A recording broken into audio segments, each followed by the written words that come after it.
The stars above Holy Terror were dying. They did not explode in glorious nova, nor collapse into monstrous singularity, but faded, quietly, inevitably, like candles left to burn too long. In that dimming light, the Imperium endured, not in triumph, not in glory, but in silence. A silence that stretched from the depths of the segmentum solar to the very heart of the Emperor's palace, where a god sat upon his throne and had not spoken for 10,000 years. The walls of the palace were no longer just stone and adamantium. They were history carved into eternity. Each hall groaned with the weight of countless decrees. Each corridor thrummed with the echoes of assassinations ordered and forgotten. The Officio Assassinorum had always been a weapon in the Emperor's hand. Now, some whispered, it was a hand of its own. And within this slow, endless decay, we truly love and care for you, listener. These are not just words to pass an evening, but histories heavy with shadow, blood, and tragedy. Before we begin the story, tell us, where in the world are you watching from, and what time is it there? Now grab your coffee, and let's get started. The Hall of Concordance stretched like the gullet of some ancient beast, lined with banners older than any living man. Inquisitor Seravain's boots clicked softly on the marble, each step a quiet rebellion in a place meant for whispers. His cloak, black with the sigil of the Ordo Hereticus stitched in crimson thread, hung heavy on his shoulders. He had been summoned. That alone was unusual. The High Lords rarely summoned an inquisitor directly unless the matter was of supreme delicacy. The Officio Assassinorum was such a matter, and Seravain, despite his loyalty, had long suspected the temples of the Assassinorum moved more often for their own cause than the Imperium's. The hall ended at an obsidian door guarded by 2 custodes, each a statue wrought in gold and vigilance. They did not speak. They did not move. One simply inclined his head. The door opened. Inside, the air was thick with the scent of incense, not to mask death, but to sanctify it. A figure waited, Lord Valentius Kren, High Lord of the Senatorum Imperialis, draped in the layered regalia of his station. His eyes were like shards of obsidian. Inquisitor Seravain, Kren said, his voice low. You are here because the Imperium bleeds quietly, and we cannot allow the galaxy to hear it scream.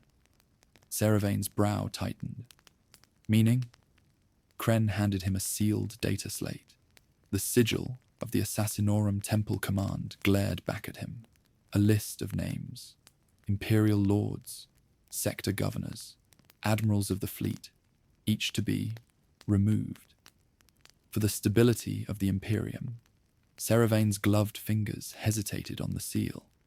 I was not aware the Senatorum had convened on such measures. They haven't, Kren said simply. The silence that followed was as heavy as the throne itself. If the orders were not sanctioned by the Senatorum, then who had the authority to call for the culling of imperial lords? Only 2 authorities existed above the High Lords, the Emperor himself and the Assassinorum acting without sanction. Who issued these orders? Seravain asked. Kren's expression did not change. You will investigate, quietly. No writing, no record.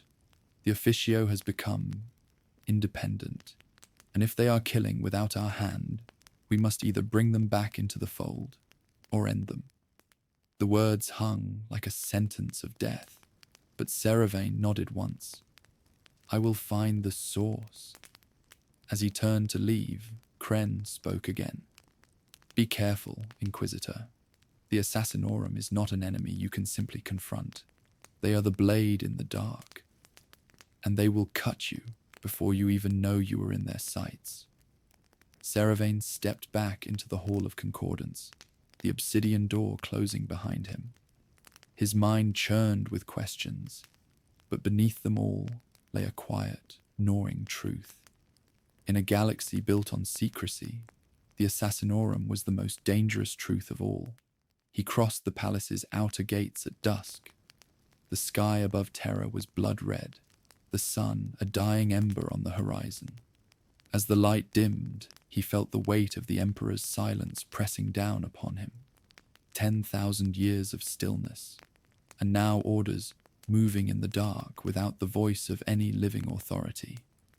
In his private quarters, aboard the Chorus of Ash, his personal vessel, Seravan unsealed the data slate. Names flickered in pale light. Lord Admiral Castor Mayer, who had won the Foros Crusade. Lady Karel Vost, whose governance had stabilized 3 war-ravaged sectors. Lord Arturian Vex, a man Seravan knew personally to be incorruptible. These were not traitors. These were pillars. Removing them would not strengthen the Imperium. It would break it. His reflection in the data slate's glass looked older than he remembered. The black of his hair was flecked with iron now. His eyes, once sharp with the certainty of faith, carried the weight of too many compromises. He leaned back, considering. The Assassinorum did not kill without reason. If these names were marked, then the reason was buried deep, buried where few dared to look. As the Chorus of Ash slipped into the cold dark between worlds, Seravan made his first decision. He would begin with the Calidus Temple. Of all the temples, they were the most subtle, the most deceptive, and the most likely to know who truly issued these orders. The ship's chapel was dark save for a single lumen. He stood there for a time, gazing at the icon of the Emperor. "My lord," he whispered, "if I serve truth, and truth stands against those who claim to serve you, which is the greater heresy? To obey their lies, or to expose them?" The icon gave no answer. Seravan straightened. His path was set. Somewhere in the dark, the Assassinorum moved, killing with a precision that had kept the Imperium alive for millennia. But precision could become corruption, and corruption in the shadows was a rot no one could see, until it was far too late. As terror shrank into the distance, Seravan looked out across the void. Stars burned faintly in the dark, many dimmed, some already gone. The galaxy was a graveyard of light. Somewhere out there, someone had decided who would live and who would die, and Seravan would find them. He did not yet know if he was hunting an enemy, or walking into the hands of a master who had already written his death. The Chorus of Ash glided through the black, her engines murmuring like distant thunder. Every vessel in the Inquisition bore its secrets, but Seravan's ship was heavy with more than weapons and archives. It carried the burden of purpose, and purpose was a dangerous cargo when aimed at the Assassinorum. The Calidus Temple lay hidden within the shattered remains of a forgotten moon in the Segmentum Solar. Officially, the moon had been destroyed during the heresy. In truth, its husk served as one of the Assassinorum's covert sanctuaries. There was no signal beacon, no defensive warning. To approach without clearance was to court death before one's ship breached atmosphere. Seravan's clearance was granted in silence. No voice spoke, no message confirmed. The Chorus simply descended, her course guided by coordinates that did not appear on any map. The landing bay was empty when he arrived. Not abandoned, no. The Calidus Temple never abandoned anything. It was simply absent. Presence here was like water. You could feel it pressing around you, yet it slipped away the moment you tried to grasp it. Seravan stepped onto the cold, obsidian floor. His boots echoed once, then were swallowed by silence. "You should not have come here," a voice murmured, though no one stood before him. He did not flinch. "I carry authority from the High Lords." The voice laughed softly, mocking without malice. "Authority is a mask, Inquisitor. We wear many masks here. From the shadows, a figure emerged, a woman in form-fitting sin-skin armor, her face shifting like liquid metal until it settled into features both sharp and hauntingly human. Her hair was a spill of black ink, her eyes the cold silver of blades. Sithis Vale, she introduced herself, though Seravain had not asked. Kaleidos operative, I was sent to greet you. He inclined his head slightly. I'm here about the recent executions ordered by the Officio. I need to know who issued them. Her smile was thin, unreadable. You speak as if the Assassinorum serves one master. We serve necessity. Orders are necessity given form. Sometimes that form has a name, sometimes it does not. Seravain's jaw tightened. These orders target Imperial lords who have served faithfully. There must be reason. There is always a reason, she interrupted. But reason is not the same as truth, and truth is dangerous. He studied her carefully. Kaleidos agents were masters of deception. Her words were not simply evasions. They were probes, testing his resolve. I have been tasked to find the source of these orders, he said. If they come from the High Lords, I will verify it. If they do not, you will do nothing, Sithis said, stepping closer, her presence both predatory and protective. The Assassinorum is not a machine you can dismantle. It is a shadow, and shadows have no heart to strike at. Seravain met her gaze without faltering. Even shadows have a source, a light that casts them. For a moment, her expression changed, just slightly. Something in his words unsettled her. You think the light is the Emperor, she said softly. You think his will is what shapes us. You are wrong. The Emperor's light has not touched us in 10,000 years. Her words were blasphemy, but Seravain did not react. He had learned long ago that truth and heresy often wore the same voice. Then whose will do you serve? He asked. Sithis hesitated, her silver eyes narrowing. I serve the Imperium. I serve survival. But loyalty to survival is not loyalty to men. Do you understand, Inquisitor? He said nothing. Come, she said at last. If you seek the source, you must see what has been hidden from you. She led him through corridors carved into the moon's black stone, walls slick with condensation, their surfaces etched with symbols older than the Imperium itself. The air was heavy, not just with damp, but with memory. Seravain could feel the weight of centuries pressing in. They entered a chamber lit by suspended globes of pale blue light. Within, stasis tubes lined the walls, each containing a figure mid-transformation, faces shifting, bodies contorting under the Kaleidos polymorphine. These are the Emperor's blades, Sithis said quietly.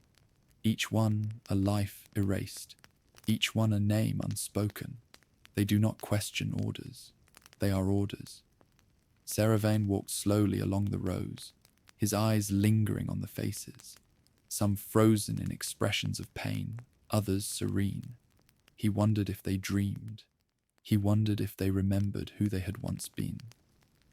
Your targets, Sithis continued, are marked for reasons you will not find in archives.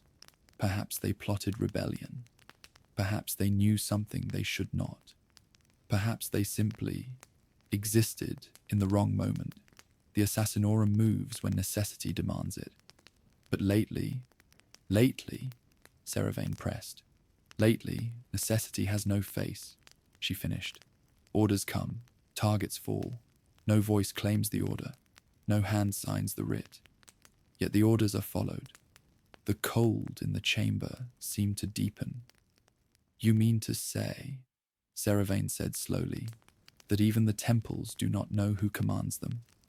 Sithis looked at him, her expression unreadable. I mean to say, the voice may not be human. The words settled like ash in the air. Saravain stepped closer. What do you know?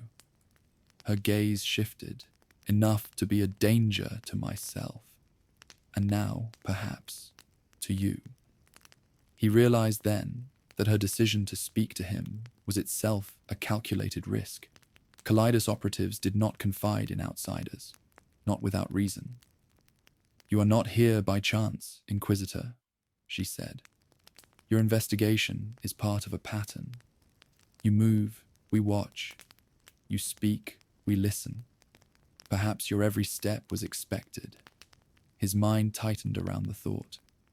If his investigation was anticipated, then it was allowed. But why? Before he could ask, Sithis touched a control panel on the wall. A section of the floor retracted, revealing a hollow chamber below. Within lay a collection of data crystals, each marked with the seal of the Assassinorum. These are fragments, she said. Orders sent through channels that should not exist. No origin, no signature, only the seal. This is what you seek. Saravain reached for the nearest crystal. And the risk? She smiled faintly. The risk is that by holding it, you have already been marked. And the Assassinorum never leaves a mark unaddressed. He straightened, the crystal heavy in his hand.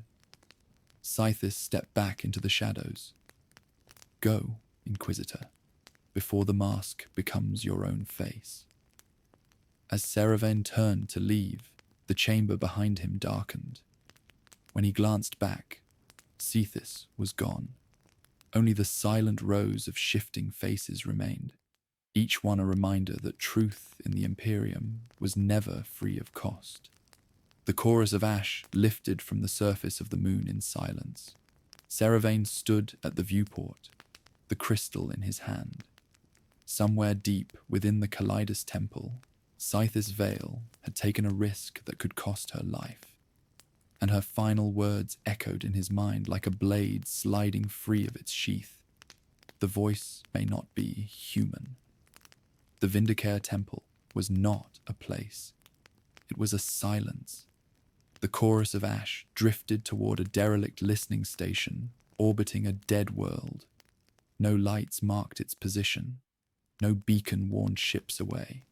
It existed in the blind spot of Imperial charts, and a mission so deliberate it was invisible to all but those who were meant to see it. Saravain stood at the viewport as the station grew larger. Its hull was a patchwork of ancient repairs, a graveyard of metal stitched together by necessity. The planet below was nothing but ash and stone, its atmosphere stripped away by some long-forgotten war. It was a fitting home for the Vindicare Temple, assassins who lived and died unseen, leaving only the void as witness. The docking procedure was wordless, no clearance code, no greeting. A mechanical arm guided the chorus into a berth, and the airlock cycled open with a hiss that sounded almost like a sigh. Inside, the corridors were bare, steel walls painted in shadow, each surface polished to kill sound. His boots made no echo here. Even his breathing seemed subdued, as if the air itself refused to carry noise. At the end of a long corridor, he found the man he had come for. Talos Kryn stood, alone in a chamber with no windows.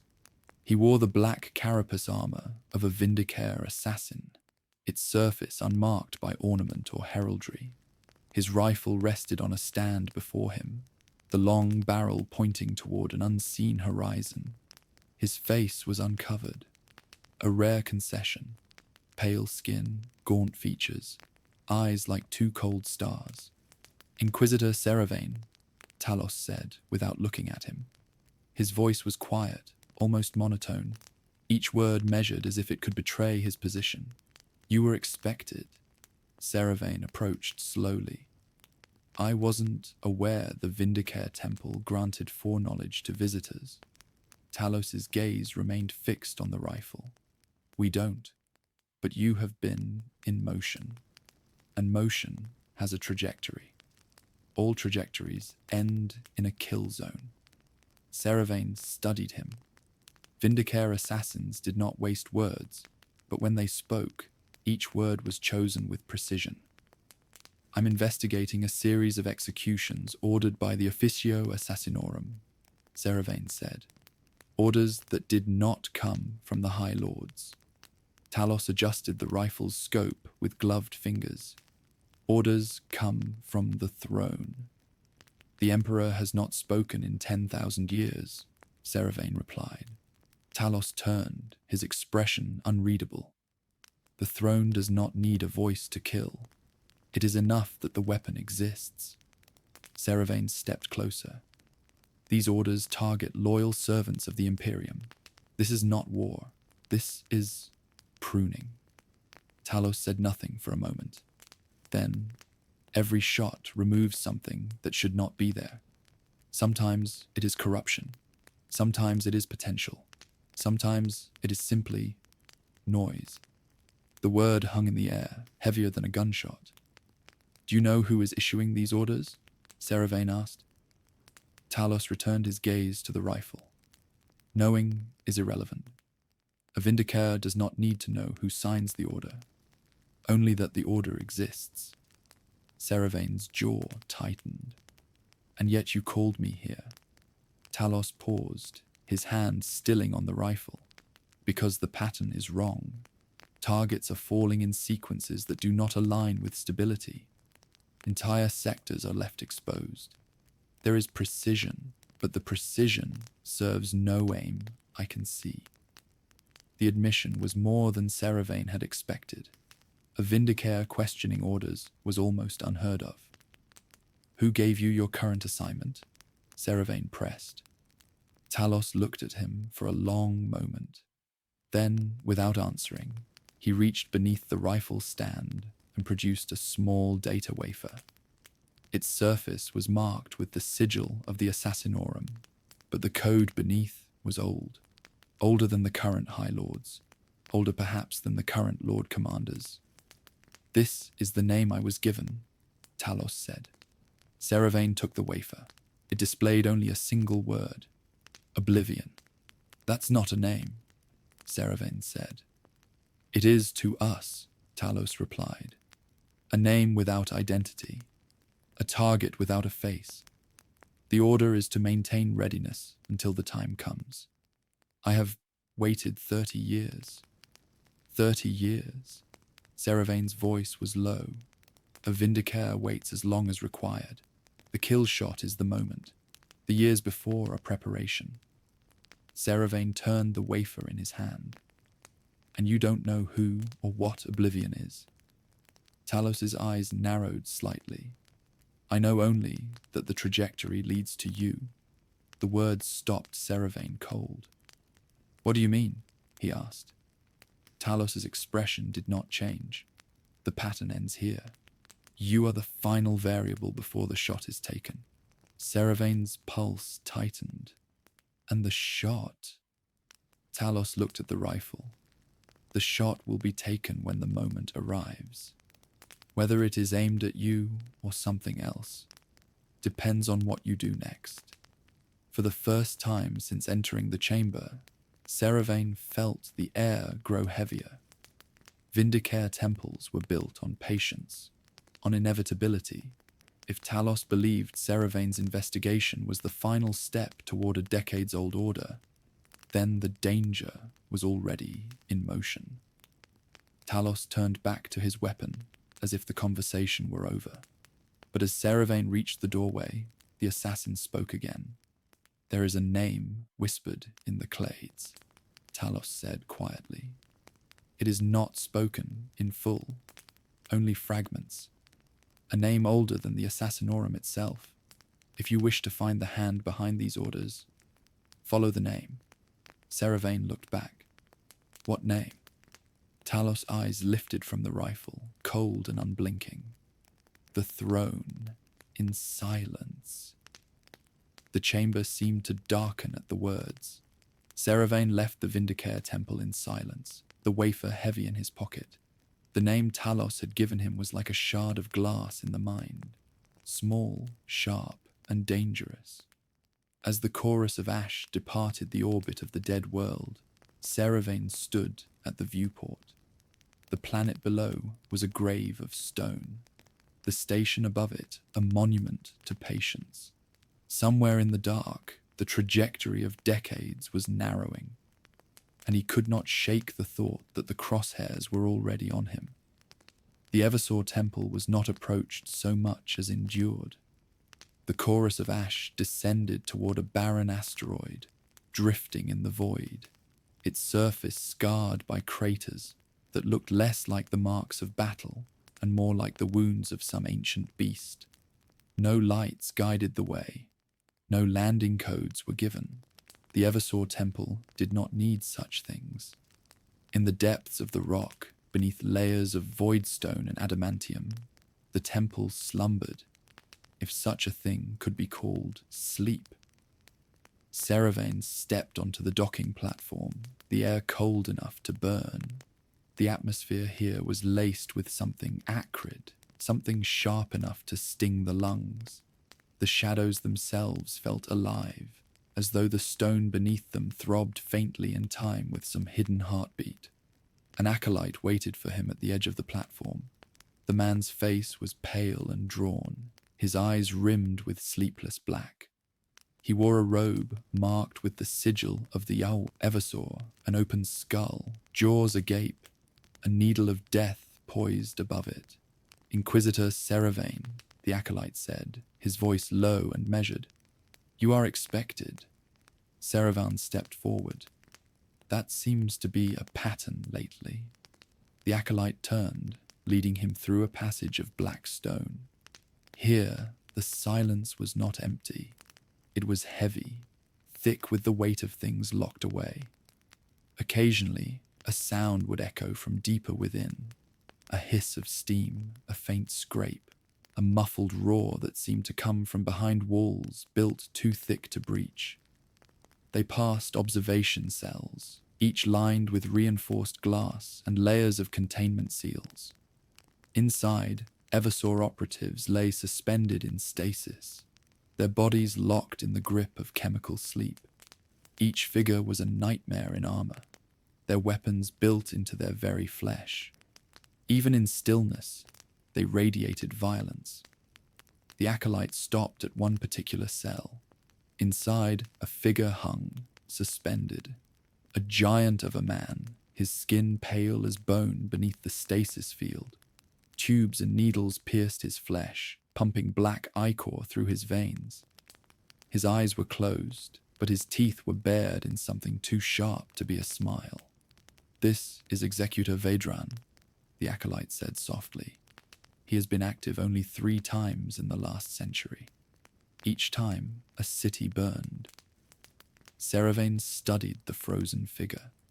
The Eversaw Temple was the most brutal of all the Assassinorum clades, their operatives unleashed only when total annihilation was required. To summon such a weapon was to accept that nothing in its path would survive, not even the chance of control. The acolyte keyed a sequence into the console. The stasis field around Vedran dimmed slightly, not enough to wake him, but enough to allow his mind to surface just beneath the threshold. His eyes opened. They were not human eyes. "You are not High Lords," Vedran said. His voice was distorted, as though coming from deep water. "I am Inquisitor Seravain," he replied. "I'm investigating recent orders issued by the Officio Assassinorum." Vedran tilted his head slightly, the motion almost animal. "Orders. Always orders. We do not choose. We kill." "These orders are different," Seravain said. "They come from nowhere. No name. No seal beyond the Officio's own. Loyal Imperial Lords are dying. I need to know who is behind them." Vedran's lips curled back from his teeth. "The orders come from the throne." "The throne does not speak," Seravain said. Vedran's laugh was low, guttural, filled with something that made the air seem colder. "Not all thrones speak with words." Seravain felt a prickle of unease. "What does that mean?"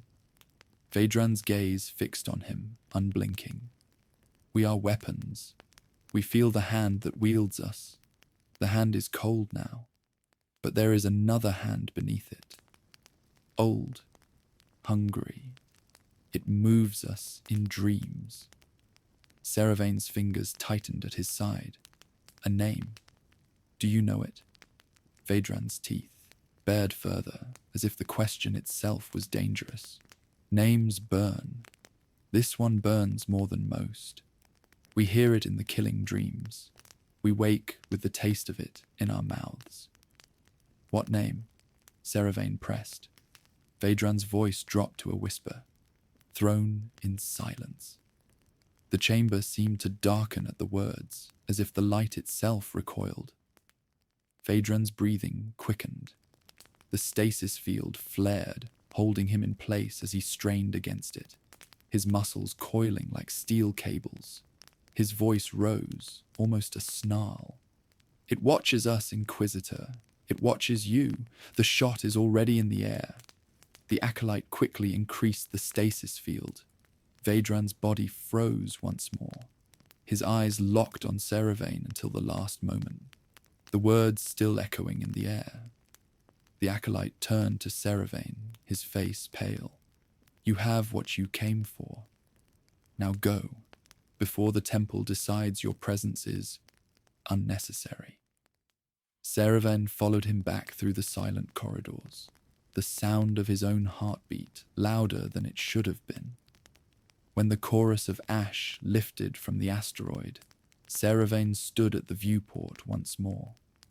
He thought of the Calidus operative Sithis Vale, of Talos Kryn, of the Vindicare Temple, and now of Executor Vaedran. 3 clades, each confirming the same shadow. The throne in silence. The name burned in his thoughts like a brand. In the quiet of his chambers, he accessed the data wafer from Talos and the crystal from Scythis, cross-referencing their fragments with the coded reports from the Eversa Temple, revealed something chilling. Orders tied to the throne in silence went back over 1,000 years. The patterns were invisible unless one looked at the sequence of deaths across centuries. Loyal servants removed quietly, their positions left vulnerable, their replacements often unknown. Seravain leaned back, the realization heavy in his chest. This was no recent corruption. This was a shadow as old as the Assassinorum itself, and it was moving again. The Culexus Temple was the place the galaxy pretended not to see. The chorus of ash approached a derelict void station on the edge of an uncharted warp rift. It hung there like a corpse, adrift in the dark, its spires bent and twisted, its hull pitted by micrometeorite scars. No Vox traffic came from it. No beacons pulsed. The only signal Seravain received was a soft pressure at the base of his skull, as if the air itself pressed inward. The Culexus Temple was death to psychers. To everyone else, it was absence. Seravain stepped onto the docking causeway, the silence immediate and crushing. His thoughts seemed to thin, stripped down to bare instinct. The light was dim, its source unclear, shadows lingering where they should not. A figure waited at the far end of the causeway, clad in black, its face hidden beneath the blank, soul-leeching mask of the Culexus. The mask's eye lenses were dark, swallowing all reflection. The figure did not speak, only turned and began walking deeper into the station. Seravain followed, each step a struggle against the weight pressing in on his mind. The corridors were narrow, their walls lined with strange glyphs that shimmered faintly, like oil on water. Occasionally, he felt a presence watching him, but every time he turned, there was nothing. The figure led him into a chamber, with no clear walls, only darkness that seemed to swallow space itself. In the center stood a single figure, its mask slightly different from the escort's. The lenses glowed faintly, like 2 dying embers. Inquisitor Seravain. The voice came not as sound, but as a pressure against his mind. It was cold, sharp, like glass drawn across bone. You seek the source of orders that do not speak with a human tongue. Seravain steadied himself. The orders are killing loyal imperial lords. Each clade points to the same shadow, the throne in silence. What is it? The Culexus operative tilted their heads slightly. You have walked among the Calidus, the Vindicare, and the Eversor. Each sees only the shadow that falls upon them. We see what casts it. Seravain's voice was quiet. And what is it that casts this shadow? The operative stepped closer. The air grew colder, the pressure in Seravain's head deepening until his thoughts frayed. There is a mind in the dark. It is not alive. It is not dead. It moves where the throne cannot. It commands where no voice should. Seravain's jaw tightened. You mean the Emperor? The Culexus lenses flared faintly. The Emperor's light is distant. What speaks to the Officio does so beneath that light. A thing older than the Assassinorum. A pattern older than your High Lords. A machine, Seravain asked. Not a machine. A memory, the Culexus said, the word dragging through his mind like a chain. A thought left in the walls of the throne world. It has no face, only will. It has learned to speak in orders. It has learned to kill. Seravain felt a cold weight settle in his chest. Why now? Because the pattern completes itself, the Culexus replied.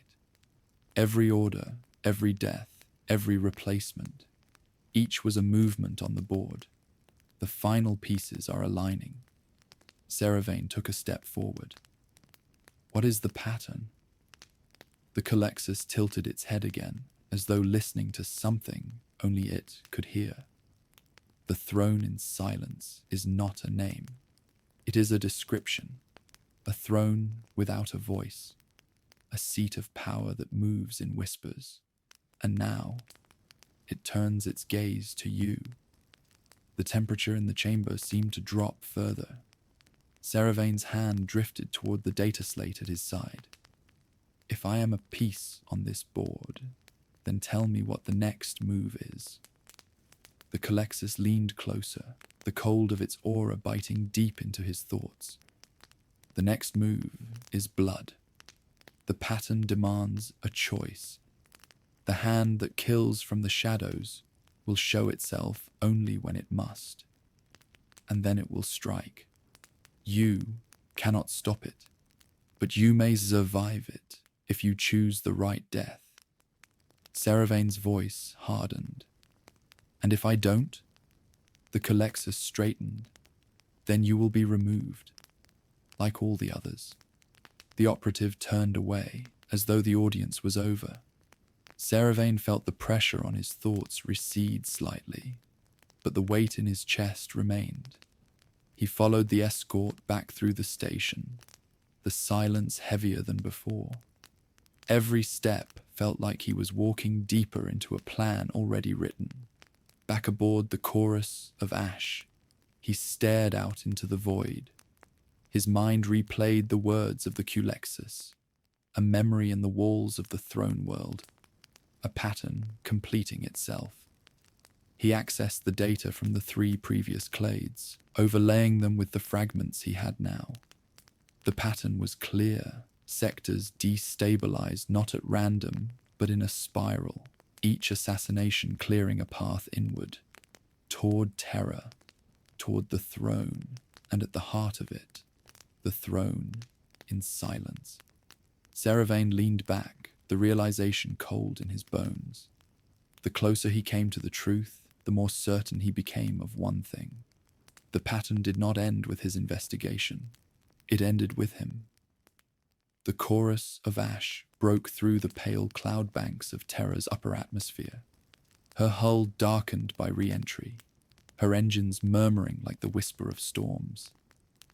Terra spread out beneath her, the throne world of mankind, a planet of endless spires and fortress hives, oceans long since consumed by cities, every horizon crowned in adamantine.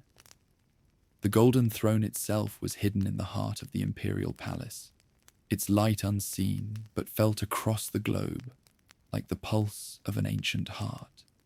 Seravan stood at the viewport, watching the spires draw nearer. His mind turned over the fragments he had gathered. Scythis Vale's warnings from the Calidus, Talos Crin's silence from the Vindicar, Phaedron's dangerous mutterings from the Eversaw, and the Culexus operatives' cold truth. Every path, every death, every order, all spiraling inward, toward this world, toward the throne. The chorus docked at one of the inquisitorial landing spires. The formalities were quick, too quick.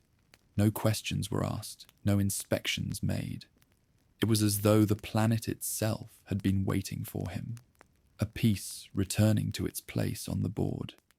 He stepped out onto the marble causeway of the spire. The air was heavy with incense and ozone. Statues of saints and martyrs lined the walls, their stone eyes blind to the politics and bloodshed they sanctified. An attaché waited for him at the edge of the hall, a tall, narrow man, dressed in the crimson of the administratum. His face was thin, his eyes shadowed.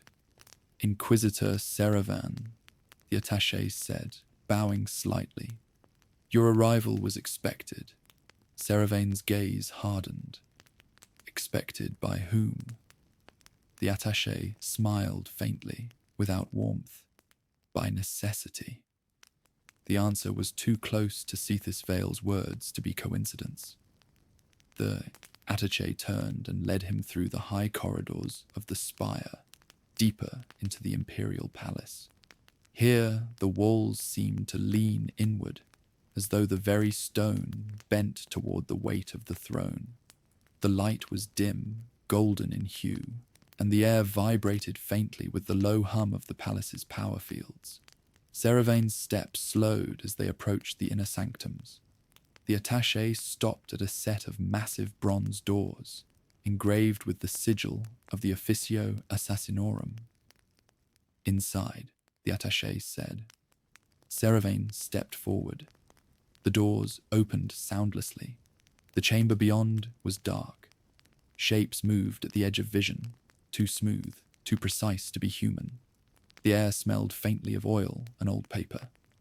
At the far end of the room, a single figure sat in shadow. You have been moving quickly, Inquisitor. The voice came from the darkness, smooth and cold. Perhaps too quickly. Seravain's eyes adjusted slowly. The figure was cloaked in black, the hood drawn low. Around them, the faintest suggestion of other shapes lingered. Figures in sin-skin, masks glinting in the dark, the smell of poison in the air. I've been following the trail of orders that bear no author, Seravan said. Orders that lead here. The figure leaned forward slightly. And what have you found? A name, Seravan replied. The throne in silence. The chamber seemed to still, the figure's head tilted. You speak a dangerous name. It's already being spoken in the clades, Seravain said. Calidus, Vindicare, Eversaw, even Culexus. They all point to the same shadow. A will moving within the Officio that no High Lord acknowledges. The figure's voice did not change. And you believe this will is separate from the Emperor? I believe, Seravain said slowly, that whatever it is, it's older than the men who think they command it. I believe it has been shaping the Assassinorum for centuries, and I believe it has plans for terror. The figure rose from the chair, their movement quiet, controlled. And what will you do, Inquisitor, if you find that the will you speak of is not an enemy, but the very thing keeping the Imperium alive? Seravain's jaw tightened. That's the language of necessity again. That's the same word the Calidus used, the same word the Vindicare hinted at. Whose necessity? The Imperium's or yours? The figure stepped closer, but the hood still hid their face. Necessity has no master. It moves through all of us. The throne in silence is no conspiracy, Inquisitor. It is continuity. Seravain's voice was low. Continuity that kills loyal servants without reason. Continuity that moves unseen. That is not service. That is control. The figure stopped a pace away. And yet you stand here. You are alive because the pattern has allowed it. Perhaps you are meant to be part of the next movement. Perhaps you are meant to be removed. The air in the chamber grew colder.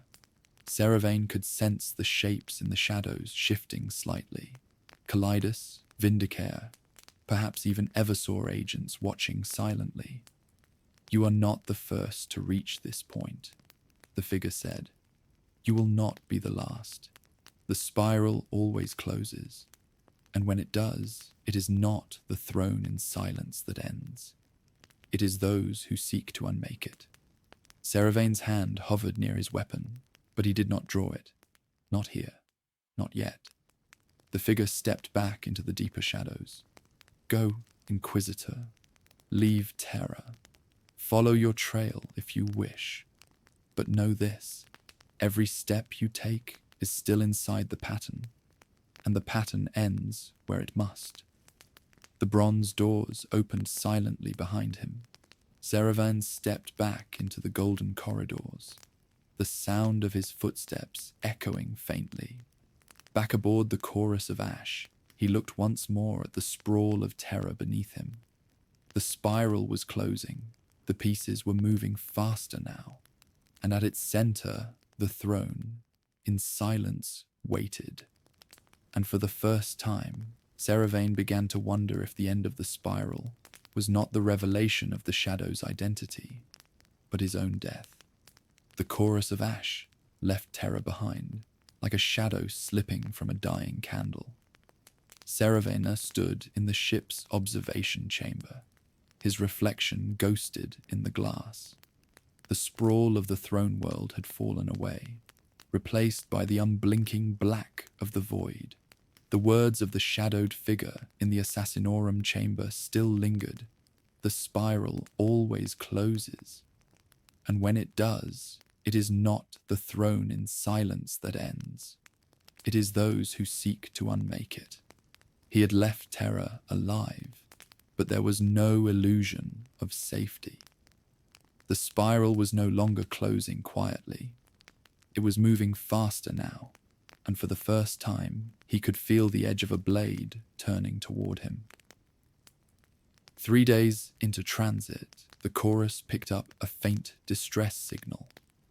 A merchant convoy crippled near the edge of the halo stars. Normally, such a signal would be ignored. Seravain had no time for false trails, but the signal's encryption was not civilian. It was old inquisitorial code, obsolete for centuries, obsolete or buried. Seravain gave the order to divert. When they arrived, the void was littered with debris. Hull fragments drifted in silence, their edges still glowing faintly from recent weapons fire. The convoy's flagship, an aging hauler, was venting atmosphere, her engines cold. Life signs? Seravain asked. The Vox officer hesitated. Faint. 1, maybe 2. Seravain boarded alone. The hauler's corridors were dark, lit only by the occasional flicker of damaged lumen strips. His boots crunched on shattered glass. The air smelled of coolant and burned flesh. He found the first survivor slumped against a bulkhead, a man in tattered crew robes, his chest marked by 2 precise lash burns, execution wounds. The second survivor was alive, but only barely. A woman, her face pale, her breath ragged. Her robes were scorched, but beneath the damage, Seravain saw the faint sigil of the Ordo Sicarius, an inquisitorial division long thought defunct. She looked at him with wide, glassy eyes. Too late. Who attacked you? Seravain asked. Her lips moved, but the sound was faint. He leaned closer. They were already inside. Her head fell forward. The air changed. Seravain's instincts tightened. A faint distortion rippled in the corridor, like heat haze, but colder. He turned just as the first shot came. The bolt of a Vindicare round screamed past his head, punching cleanly through the bulkhead. He dove behind cover as another shot rang out, the impact ringing like a bell. They weren't here to kill the survivors. They were here to erase the evidence. Seravain's hand found the hilt of his sidearm. He moved low, circling around the narrow corridor. The third shot tore through the plating, where he had been a second earlier. He caught the faintest glint of black sin skin in the shadows ahead. Vindicare, he muttered. He threw a smoke charge. The corridor filled with choking grey, the precision of the sniper's shots faltering. Seravain advanced, each step calculated, until his eyes caught the silhouette of the assassin's shifting position. A single burst from his sidearm struck the wall inches from the assassin's mask. It was enough. The figure retreated, vanishing into the haze. By the time the smoke cleared, the corridor was empty. The survivors were gone. The bodies gone. Only silence remained. Back aboard the chorus, Seravain stared at the fragments of the old distress beacon. Its encryption had been genuine. That meant the convoy had been bait, or worse, a loose thread deliberately cut before it could unravel further. The spiral wasn't waiting for him to arrive at the truth. It was already cutting away the pieces that could lead him there, and now it was doing so openly. 2 weeks later, in the Ophidian Reach, Seravain's name appeared on an execution order. It was subtle, hidden in a transmission between administratum data stacks, marked for an entirely different target. But there it was, his name, appended as an additional clearance kill under the authority of the Officio Assassinorum. The chorus intercepted the signal by chance. Seravain stared at the data slate, his expression unreadable. The spiral had turned. The knife was no longer moving in shadow. It was coming for him. He keyed a vox link to his ship's master. "Change course," he said. "Destination. Somewhere they don't expect." Seravain replied. He knew now that the investigation was no longer about uncovering the truth. It was about staying alive long enough to see where the spiral ended. The throne in silence was not just moving pieces. It was clearing the board. And Seravain had just been marked as the next piece to fall. The chorus of ash flew dark, its beacons silenced, its hull painted, in the black of void-born ships that did not wish to be found. Seravain stood in the central chamber, studying the fragmented map of imperial space projected before him. Every route he might take lit up faintly, then flickered, collapsing under the weight of probability. The Assassinorum did not need to hunt blindly. Every port authority, every administratum corridor, every corridor vox could become their weapon. They were not chasing him. They were waiting for him. The first attempt came 3 days later, at the edge of the Drusian Rift, a refueling station, small, remote, its vox silence too deliberate to be coincidence. But the chorus needed fuel, and Seravain calculated the risk. He arrived under a false transponder code. The docking clamps closed around the ship like the teeth of a predator. The station was empty. No crew, no servitors, only the faint hum of power. Seravain stepped into the docking bay alone. The air changed. He felt it before he heard it. The faint distortion of reality that marked a Kaleidos operative in motion. His hand dropped to his weapon, but he didn't draw. That would be useless against an assassin trained to move faster than thought. Instead, he stepped slowly into the open. "They've marked me for death," he said into the silence.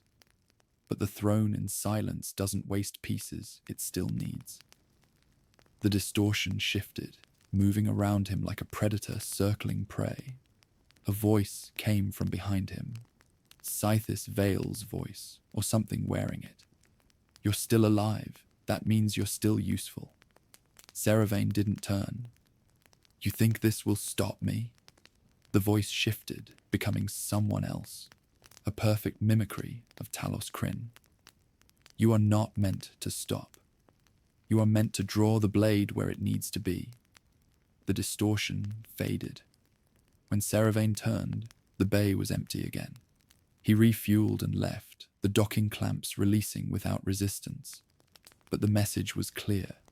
They weren't just hunting him. They were herding him. The second attempt came in the asteroid belts of the ecliptic verge. This time, it was less subtle.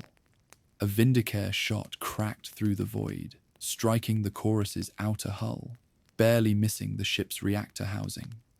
Seravain's crew scattered, pulling the vessel into the cover of the asteroid field. "Tracking the shooter," the helmsman barked. Seravain shook his head. "Don't. We waste time chasing shadows." He knew better than to engage. A Vindicare wouldn't miss unless it wanted to. This was another warning shot, the knife pressing closer, but not yet cutting. The third attempt was not a warning. It came at the edge of the Coronid expanse. A derelict transport drifted ahead of them, its beacon faint.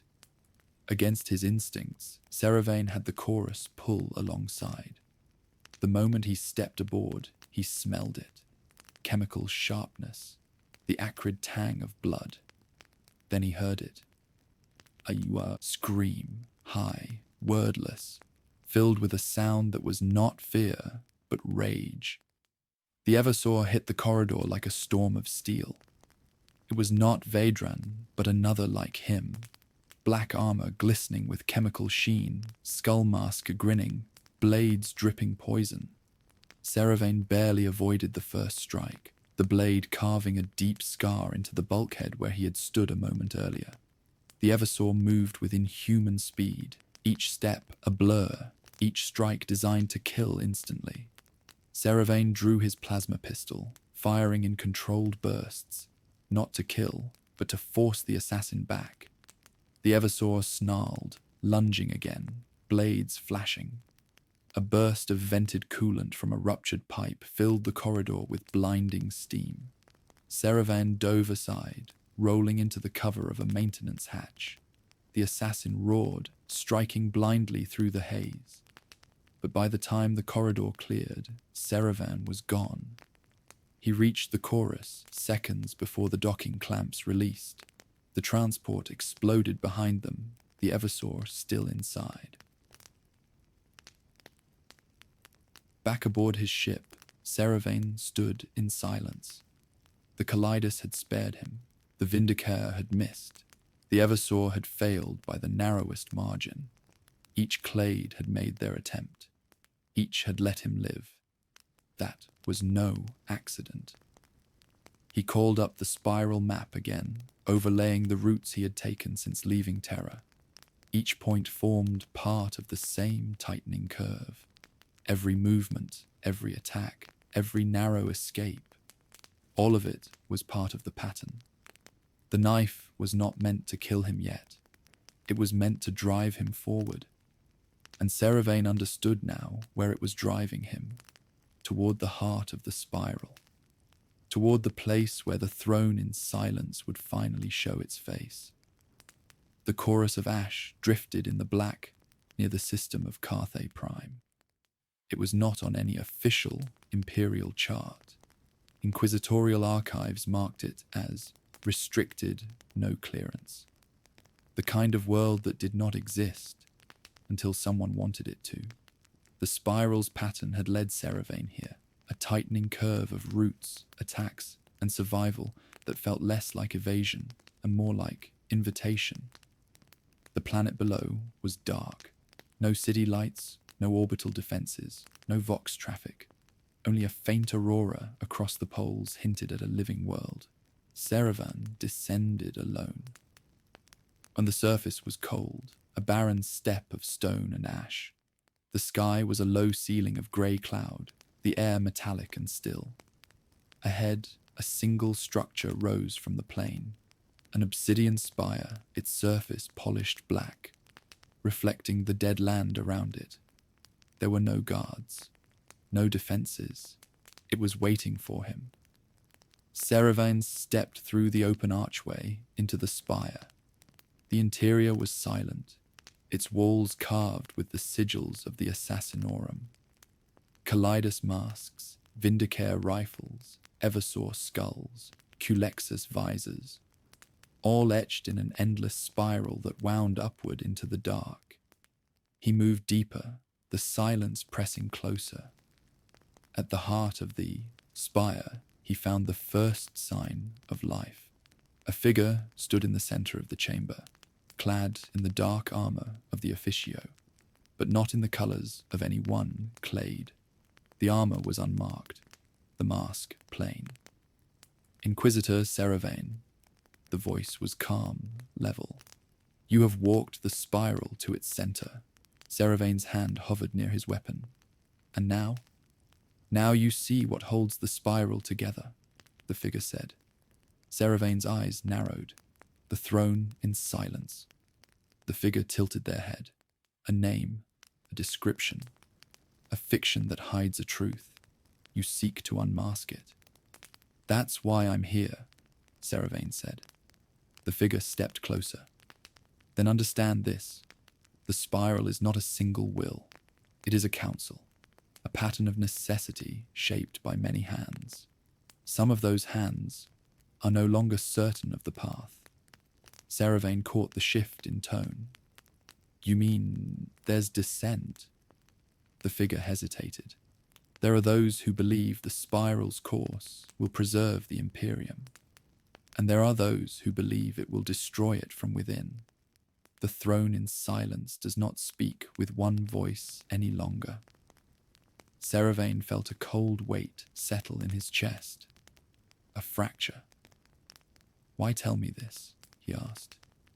Because you have been driven here not to be killed, but to be chosen, the figure said. Some within the throne in silence believe you can break the spiral. Others believe you can strengthen it. Either path will require blood. Saravan's voice hardened. And what if I refuse? The figure's tone did not change. Refusal is not one of the paths. They stepped aside, revealing a narrow stairway that wound upward into the dark.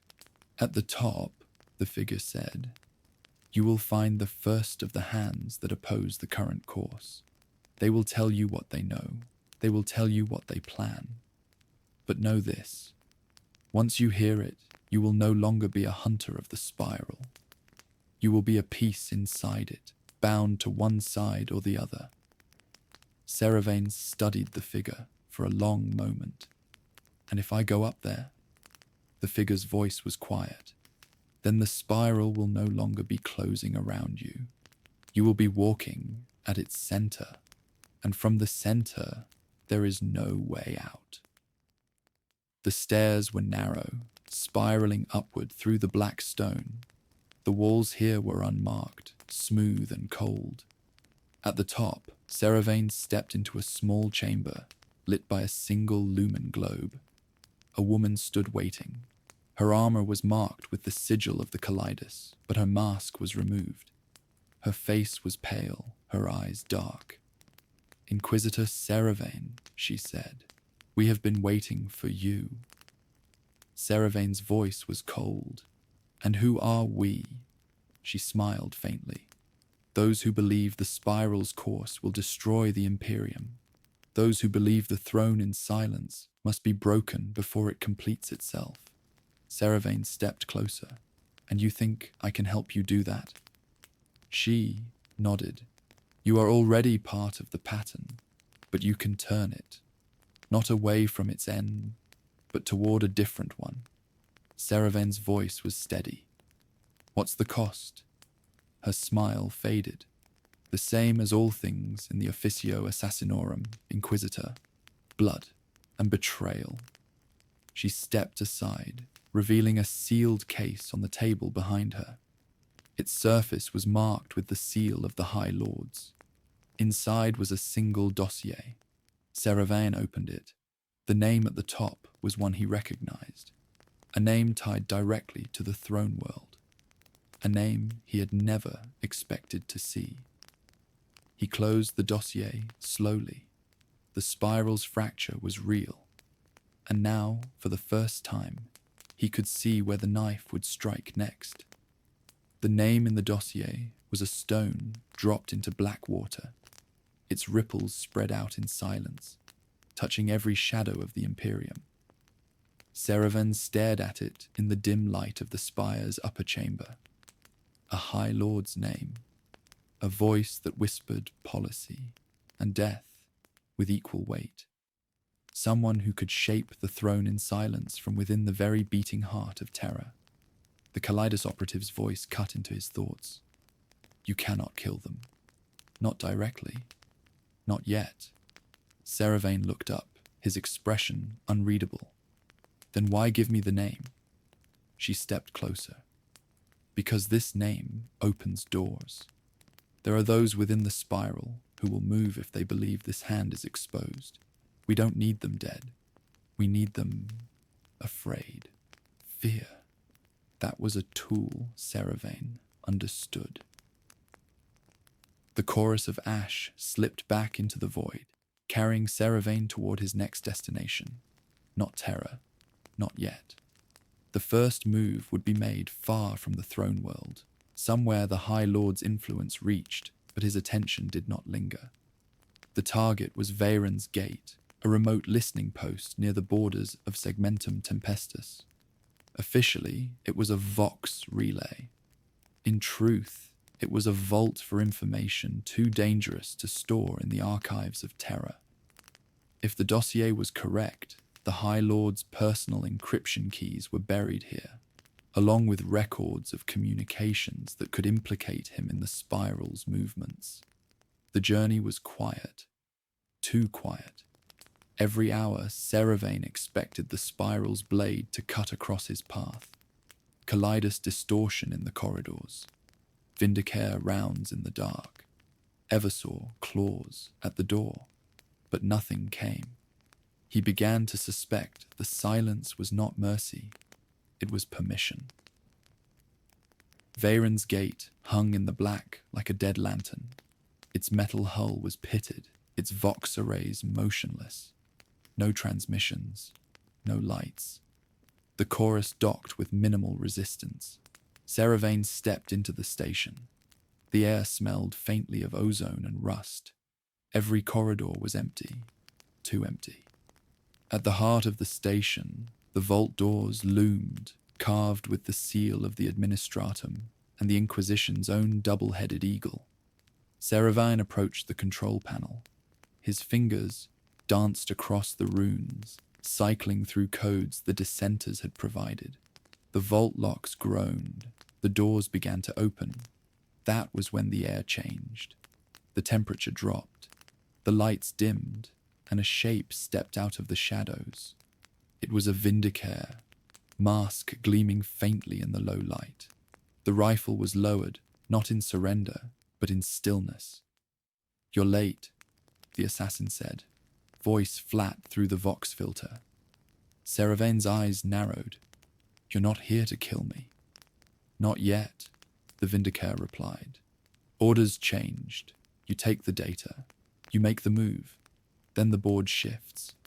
Seravan stepped forward cautiously. "Why?" The Vindicare's mask tilted slightly. "Because some hands in the spiral want the next piece to fall, and they want you to be the one who tips it." The assassin stepped aside. The vault stood open. Seravan entered. Inside, data slates lined the walls in ordered rows. Each was marked with cryptic sigils, numbers, and clearance codes. He moved to the section the dossier had indicated, his fingers closing around a single black-cased slate. It was warm to the touch, encrypted beyond normal Imperial cipher. He slipped it into a secure case and turned back. The Vindicator was gone.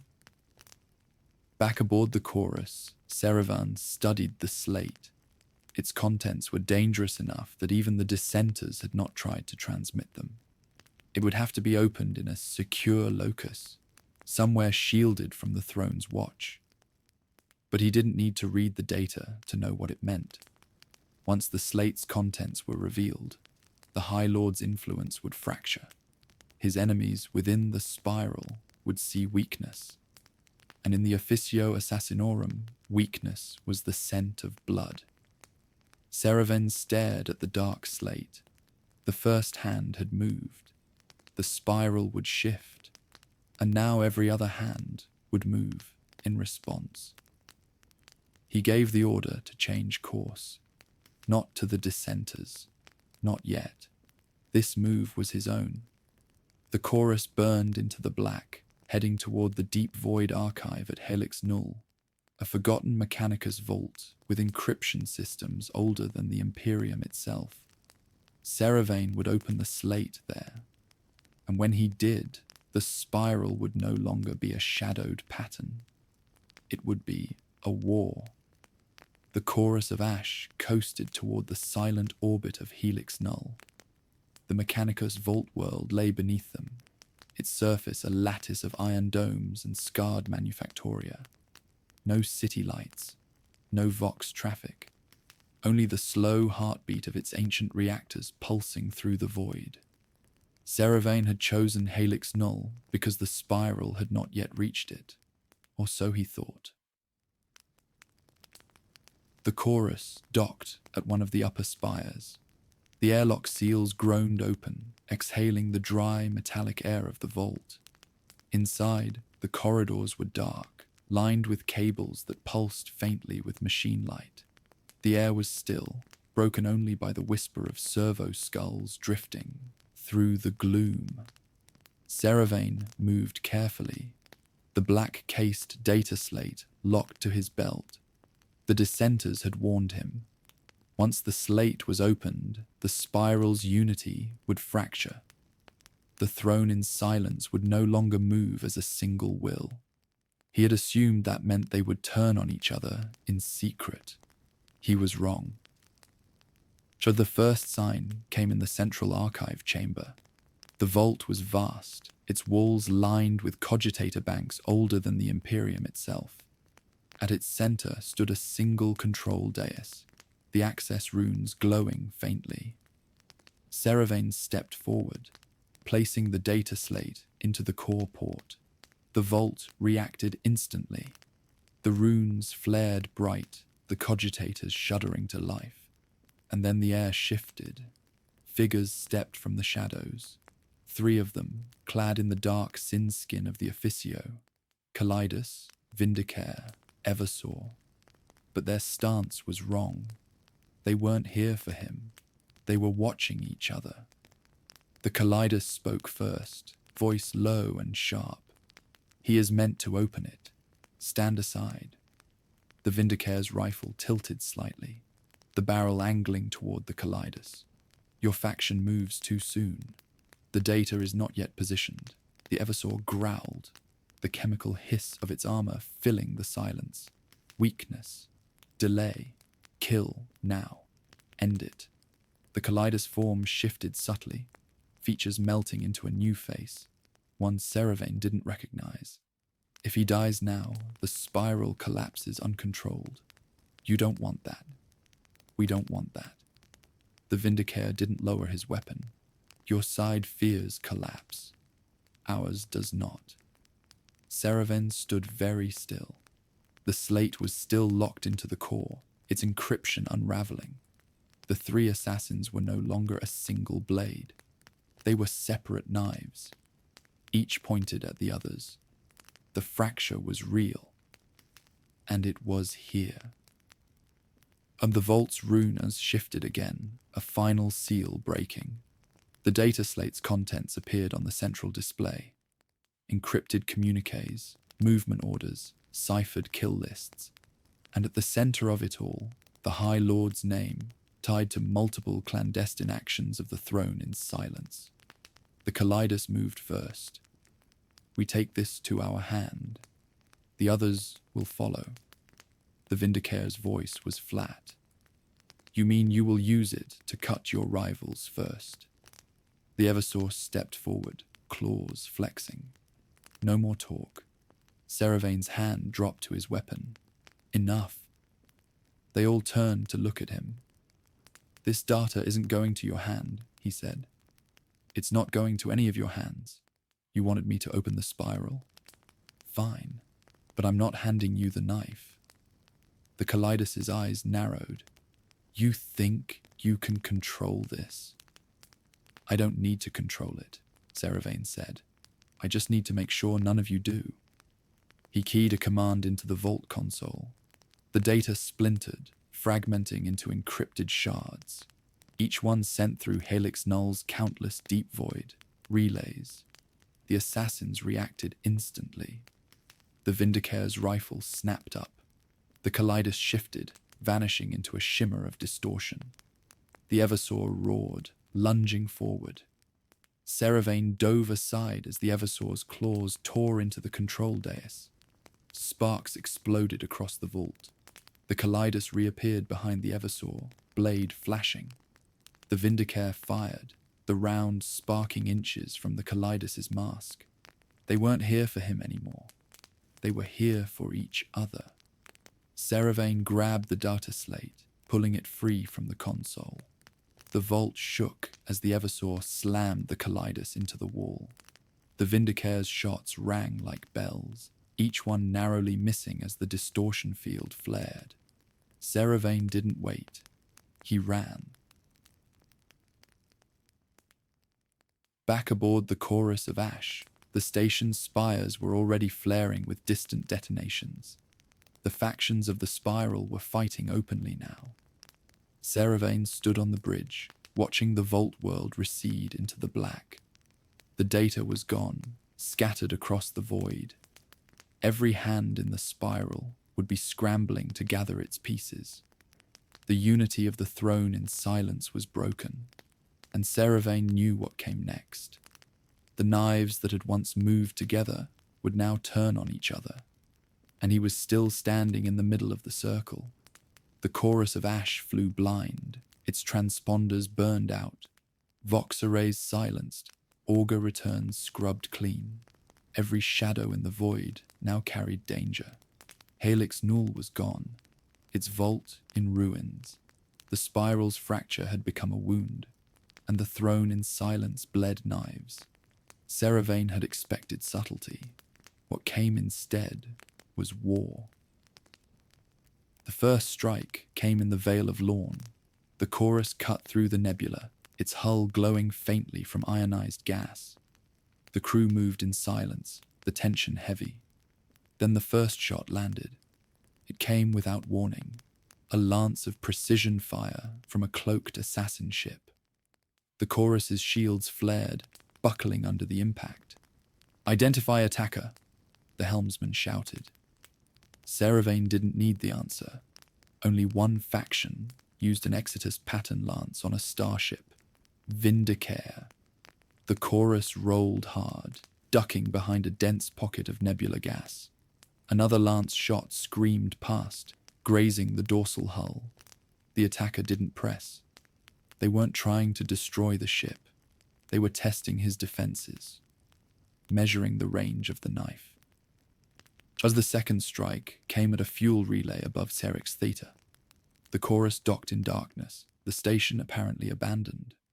Seravain moved alone through its empty corridors, his hand on his weapon. He felt it before he saw it. The distortion in the air, the ripple of false light. A Kalidas stepped from the wall itself, blade in hand, but the strike wasn't aimed to kill. The blade buried itself in the wall beside his head. "Your path is narrow, Inquisitor," the assassin hissed. "The wrong step ends you. Seravain's voice was cold. And who decides which step is wrong? The Collider smiled faintly, her face shifting into a dozen shapes. Everyone. She vanished into distortion. Seravain didn't bother to draw his weapon. Every faction wanted him alive just long enough for their rivals to fail. The third strike was not a warning. It came without prelude in the drifting wreck of a pilgrim vessel near the edge of the Ghost Marches. Seravain had boarded to investigate a distress signal. The Vox channels were dead, the corridors strewn with frozen corpses. The temperature dropped.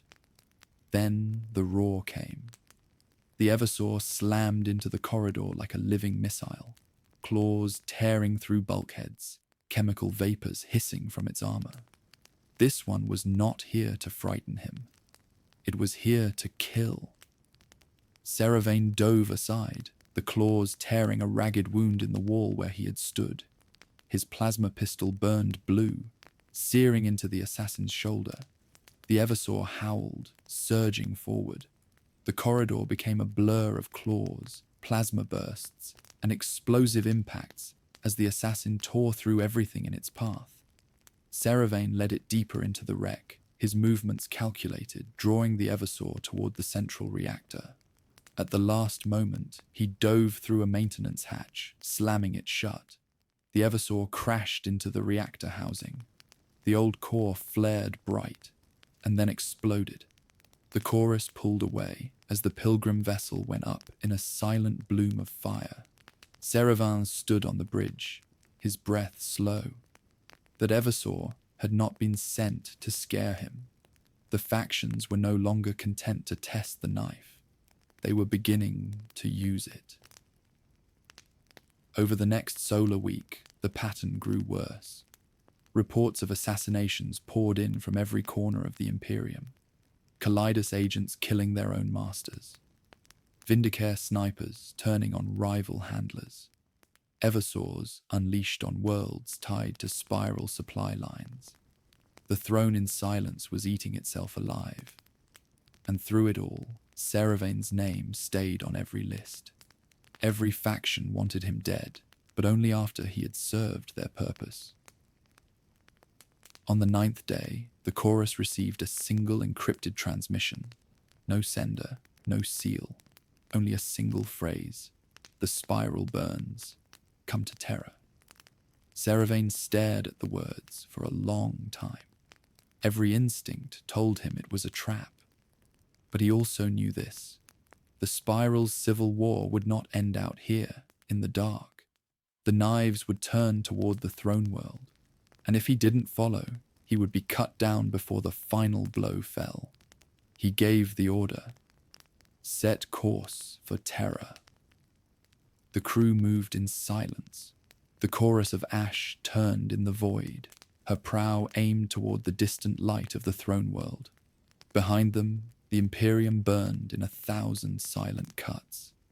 Ahead, the spiral's heart waited, and every blade in the dark waited with it. Terror. For most in the Imperium, it was a name spoken like a prayer. For Seravain, it was a name heavy with the smell of old blood and locked vaults. The chorus of ash emerged from the warp into the Sol system in silence. No astropathic greeting, no Imperial Navy escort. The channels that should have been alive with coded traffic were dark. Even at this distance, the throne world looked wrong. The planet hung in its cradle of void defenses, but its aura of unshakable control was gone. The great ship lanes shimmered with half-burned husks of vessels. The orbital defense stations pulsed irregularly, some dark, some active in jagged, uneven patterns. The spiral's war had come home. Clearance into orbit came without challenge. Seravain took no comfort from that. A planet like Terra did not simply forget to guard itself. Either someone wanted him through, or no one was left to care. The chorus descended through thick, leaden skies. its hull shaking with the turbulence of the polluted air. From above, the surface was a sprawl of ruined spires and smoking hab-blocks. Fires burned unchecked across sectors that once would have been locked down within minutes. The Officio Assassinorum's fortress was visible even from orbit. Black spires like fangs rose above the broken cityscape, their tips disappearing into the haze. The chorus landed on a private pad at the edge of the fortress. There were no guards. The interior of the fortress was worse. The great entrance hall was empty, its floor slick with blood. Assassins' sigils were smeared across the walls, half burned and defaced. Seravain moved through the silent corridors, each one a shadow of the order and precision the Officio had once represented. He passed training halls strewn with corpses, some still in sin-skin, others in the ceremonial armor of handlers. The spiral's civil war had reached the very heart of the Assassinorum, and the knives had cut deep. At the central chamber, the great black doors stood ajar. Inside, the throne in silence waited. It was not a throne in the literal sense. It was a great circular chamber, its walls carved with the symbols of every clade. At its center stood a raised dais, upon which a ring of masked figures sat. Not all the seats were filled. Those that were did not all bear the same mask. Some wore kaleidos visors, others the blank lenses of Vindicare. One seat bore the skull-faced helm of an Eversaw handler. The unity of the throne was broken even here. One of the masked figures spoke. The voice was distorted, genderless. "Inquisitor Seravain, you have been expected." Seravain stepped forward slowly. "Your spiral is tearing itself apart." Another voice answered, sharper. "Because you broke it." A third voice, low and measured. "Because it was already broken." He merely revealed the fracture. The masked figures shifted slightly, the circle subtly dividing. Seravain could see it now. The factions laid bare. Some still sought to preserve the spiral. Others sought to seize, control, and a few, perhaps, wished to see it burn entirely. "You summoned me," Seravain said. "Why?" The first voice spoke again. "Because the spiral cannot remain as it is. The knives are drawn, and they will not be sheathed without blood. You will choose which hand closes on the hilt." Seravain's voice was cold. "And if I refuse?"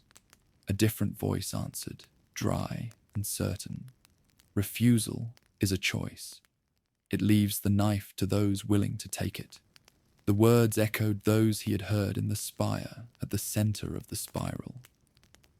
"You want me to decide who holds the spiral," Seravain said. "Not because I have the authority, but because my choice will decide who survives." None of the masked figures denied it. Seravain looked around the circle, his voice quiet. "You built an empire of shadows. You cut the galaxy in 1,000 places. And now you ask me to choose which hand makes the killing blow." Silence. In the stillness, the fortress seemed to hum, the sound of 1,000 hidden weapons held just out of sight. Finally, one masked figure leaned forward. "You have until the bells of the sigillite tower mark midnight. Then the spiral moves. With you or without you." The circle broke. The masked figures stood and began to leave, each vanishing into the shadows of their own corridor. Seravain was left standing alone in the center of the chamber. He looked up at the empty seats. The throne, in silence, trembled, and when it fell, it would take the Imperium with it. The bells of the sigillite tower tolled across Terra. Their deep, resonant sound rolled through the poisoned skies and broken spires, a reminder that time still moved, even as the Assassinorum's unity shattered. Serevane stood in the great hall of the Officio fortress, the fractured throne in silence above him. Each toll of the bells drew him closer to the moment of choice. The factions waited, some hidden in the shadows of the fortress, others positioned in the city beyond, their agents poised to strike at the first sign of decision. The spiral was no longer a silent pattern. It was a coiled blade, ready to spring. The Calidus faction moved first. A messenger approached, her features in constant flux, never the same twice. She spoke in a whisper that seemed to come from everywhere at once. "Choose us, Inquisitor. We can make the spiral unseen again. No more open war. No more blades at the High Lord's throats. A shadow restored to silence." Seravane's eyes narrowed. "And your rivals?" Her smile shifted into a dozen masks. "They will vanish. All of them." She dissolved into distortion before he could answer. The Vindicare faction came next. A single round appeared at Seravane's feet, polished to a mirror sheen. No voice accompanied it, only a data slate with a list of names. Every faction leader who stood against them. At the bottom of the list was the same name Serevane had carried since the spiral's center. The High Lord who had shaped its path. No offer, no promise. Only the certainty that their rifles would leave no survivors. The Eversaw faction's message was the simplest. A sealed vial of combat drugs placed on the central dais of the throne. Attached to it was a single phrase: "Let the spiral end in fire." By the time the bells tolled their last, Serevane stood alone in the fortress hall, 3 paths laid before him. Each one promised the spiral's end. Each one promised the Imperium's survival in a different form, and each one demanded blood. He thought of the dossiers he had carried, the names that had burned in his hands. He thought of the bodies in the training halls, the empty seats at the throne. He thought of the civil war he had unleashed, and the knives that would never rest. In the end, there was no choice that was not betrayal. Serevane stepped to the dais. He placed his hand on the control sigil. The decision was sent. The fortress erupted. The Calidus moved first, their distortions flooding the hall. Vindicare rounds cracked from hidden vantage points, cutting them down in bursts of red mist. Eversaw agents burst through the lower gates, claws rending through walls, bodies, anything that stood in their path. The throne in silence was no longer a council. It was a battlefield. Serevane moved through the chaos, his weapon cutting down any who came too close. His choice had set the spiral's final move in motion, and now every blade in the fortress sought to make sure it ended their way. The walls shook as detonations ripped through the lower levels. The great banners of the Clades burned, their sigils curling into ash. Through the smoke, Serevane could see the central seat of the throne. It was empty, not abandoned, waiting for the last survivor. By the time the fighting reached the inner ring, the fortress was a ruin. The Calidus distortions flickered and died. The Vindicare fire fell silent. The Eversaw roars grew fewer, then stopped entirely. Only one figure moved toward the central seat. Serevane. The spiral was finished, but the cost was carved into the black stone around him. The throne in silence had fallen, and the final hand had been played. The fortress was quiet. For the first time in weeks, there was no sound of blades in the dark. No whispers, no shots, no distorted laughter. Only the echo of footsteps, slow and heavy, crossing the broken stones of the central hall. Seravane's boots left faint trails in the ash of burned banners and shattered marble. Around him lay the remains of the spiral's last war. Bodies, some whole, some twisted beyond recognition by Eversaw fury. Weapons, broken, discarded, still slick with blood. And masks, dozens of masks, their visors dark, their faces turned to the floor. The throne in silence loomed ahead. Its circle was empty. Every seat was dark. Seravain stood before the dais for a long time. The spiral was gone, not just fractured, not just weakened, gone. Its unity had been a shadow on the galaxy for millennia, guiding knives unseen, cutting threads no one dared to follow. Now the shadow was burned away, and all that remained was a silence that felt wrong. He stepped forward, placing his hand on the central seat. The control runes flickered faintly. One by one, the last data lines of the spiral unfolded before him. The final movements of its operatives, the last transmissions of its handlers, the last recorded names on its kill lists. They were unfinished. The spiral had died mid-motion, its blades still half extended, its operations left incomplete. And in that moment, Seravain understood the truth. You could kill the assassins. You could burn the fortress. You could silence the throne. But you could not erase the spiral. It was not an order, or a council, or even a conspiracy. It was a habit, a reflex, a shadow that the Imperium itself cast, and shadows always returned. He turned away from the throne. The fortress doors stood open to the poisoned air of Terra's surface. Beyond them, the city burned in places, rebuilt in others. Life moved on, blind to what had died within these walls. Seravain walked out, the sound of his boots fading into the wind. He did not take the central seat. He did not claim the spiral. He left it empty. Because he knew the truth. Whoever sat there would become what he had just destroyed. And the next spiral would begin. At the edge of the landing pad, the chorus of ash waited. Its black hull was scarred from a dozen battles.